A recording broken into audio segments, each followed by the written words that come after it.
Have you ever felt like you're getting more anxious when you have more free time than when you're busy working all the time? Have you ever wondered if you are working hard enough? As a freelancer, these are questions that I ask myself all the time. Hi, and welcome back to my YouTube channel. Today we're in this beautiful location in Italy. It's called Vedetta d'Italia. Let's look at this amazing landscape around me. There is just so much water everywhere and I love it. I very often come here just to hang out or see the beautiful views. Today's video is about why less sometimes is more. Let's dive right in. So as some of you know, I've been working as a freelance translator and interpreter for the past 6 months or so. And it's been a very exciting time in my life. Things have been fast, they have been slow. I have been working a lot, I've been working very little. And it's been a roller coaster. And today I want to share with you some feelings that I have as an overproductive person that always want to be doing something. First of all, I have worked in some projects with translation, some other projects with interpreting, and also as a trainer for large language models in Italian. And it's been very exciting because I've been doing all of this aside from teaching dance, which has been my job for the past 20 years or so. And I find it very rewarding to be able to work online and travel and move around a little. But this comes with difficulties as well. For example, recently, because I just logged in from another country to my profile as a trainer for large language model, my profile was blocked on this website. And now I cannot work for this company anymore. They say they're investigating my identity or they're investigating where I am in the world. Apparently, there are some issues with tax regulations and so on. And so I've been blocked for the past 2 months. I still had a lot to do because I've been doing some projects as well with dancing, which are not only teaching and going to competition and train competitive dancers, but also doing research and conferences about sexism in dance and how to make the dance environment more inclusive for everyone. And this is something that I really believe in. And it's because it had an impact in my life. So I want to pursue this as well as my translator career. In the time that I haven't been working on this large language model this past 2 months, I have been doing interpreting jobs, traveling, some translation projects, some video projects, and also I've been teaching dance in a school, meaning that some days I was teaching for 11 hours a day, which is an insane amount of hours to teach dance. Well, as much as I was stressed and overworked by all of this, I was happy because I felt like I was being productive. And I am a little bit addicted to productivity. I'm sure many of you feel the same way. And I want to share with you while sometimes we have to stop and think for a second if this is really what we should be doing. These past few days, I've had more free times on my hand. And instead of chilling and relaxing and enjoying the sun and the nice weather, I just got anxious. Oh my God, I'm not working today. What should I be doing right now? Should I send another 100 CV to 200 translation agencies? Maybe not. Maybe I could just take some time for myself, also because I have plenty of plans coming right up. So this got me thinking. And actually, this is a subject that I think about a lot. And I have already done a video about it. It's called The Capitalist Trap of Useless Achievement. And you can check it out following the link in the description.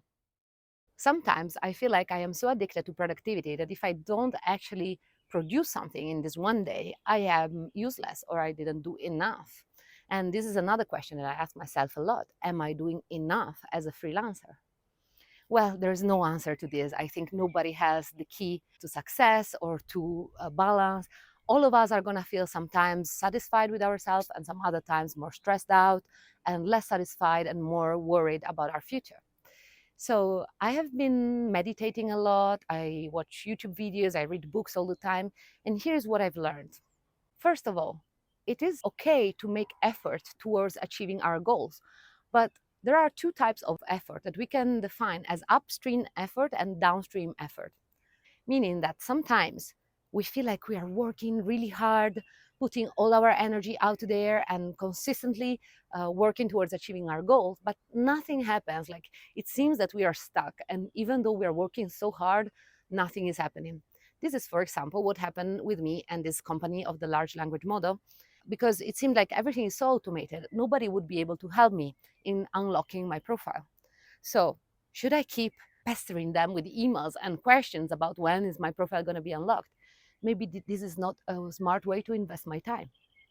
Maybe I could focus instead on working on my project with dancing and just make that more structure and invest my energy in something that really matters to me instead of worrying about making a bit of money every day. Downstream effort instead is another type of effort and is the one that we should try to find and pursue in our life. And it is the type of effort that makes us have that feeling of serendipity or synchronicity. It's when we work hard, but then things seem to fall into places without us making any excessive effort. And downstream effort can be, for example, when we are meeting a person randomly and they can help us out with our project. Or when, for example, we get opportunities right in our mailbox without having done anything about this. This is how most of the things happen in my life, by the way. When I went to Panama, for example, this is how it happened. I just received an email in my inbox. I didn't apply to any jobs. Same with some of the most rewarding projects with translation that I've done. I must have sent 100 CVs or more. What am I saying? 1,000 CVs. And I have my profile out there in all of the websites. The most rewarding jobs I've done have been through offer that arrived to me without me actually applying for them. This is downstream effort. So to understand if we are really working towards our goal or if we're actually overworking ourselves just for the sake of being busy, a question to ask ourselves is, what are my values? What matters to me? Where do I want to invest my energies? And are the things that I'm doing in line with my values? This is fundamental. But sometimes we are so busy doing things that we never stop to reflect. So my invitation today is to take some time for reflection and introspection and really wonder if it's okay to take some time off to let things happen instead of always fighting for something all the time. This is very common in our capitalist culture. And especially as an athlete, I was brought up to think that I couldn't rest any day of my life. I should be training every day because if I don't train one day, someone else will be training that day. Are you familiar with this? I am pretty sure you are, because it's very embedded in our culture. However, we will miss the point this way because we will be so focused on our goal that we will lose the pleasure of the journey. And that is maybe what we should focus on mainly. Just enjoying the journey, taking some time to experience it fully, and allowing ourselves time to reflect and relax and going to beautiful places like this place today, enjoying the sun and just let it be, let the world be, and not constantly worry about the future. Be aware, I'm not advocating for just chilling all the time. I agree that we need to be prepared and we need to be consistent in our work and disciplined, and this is important. I am just saying that we have to also remember to take some time to reward ourselves and to be happy and satisfied with what we did instead of just struggling to be busy all the time. We definitely overvalue being busy in this society. So we need to learn that our value is not inherently connected to how much we do. It's about who we are, how kind we are, how good we are to other people, how gentle. These are much more important things, but we don't really value them as important or as if they needed time. In the end, we need to try and be authentic to be successful.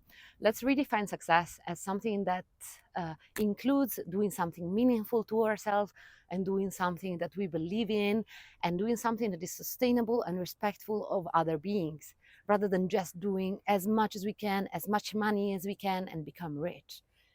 Let's also focus on the fact that we don't need to own that many things to be happy. I noticed when traveling, especially when I had to move houses, to leave countries, all of these objects that I've accumulated in so many years have become a burden rather than a source of happiness.